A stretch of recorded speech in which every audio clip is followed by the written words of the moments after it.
how to use the Instagram voice changer effect.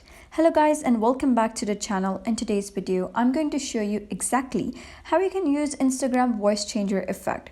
So it is an effect that is introduced to Instagram recently, and instead of using any third-party application to change your voice, you can do it within Instagram and post that. So for that, first of all, you gotta open your Instagram application and then scroll towards right in order to open your story mode.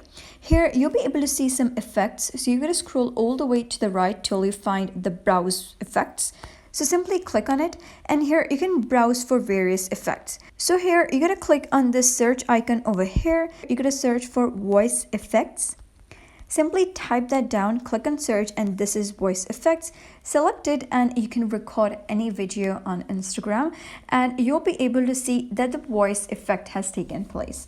And then you can simply post that directly to Instagram. So that is basically how you can use Instagram voice changer effect. So if you found this guide helpful, give it a thumbs up and don't forget to subscribe for more helpful tutorials. I'll see you in the next video.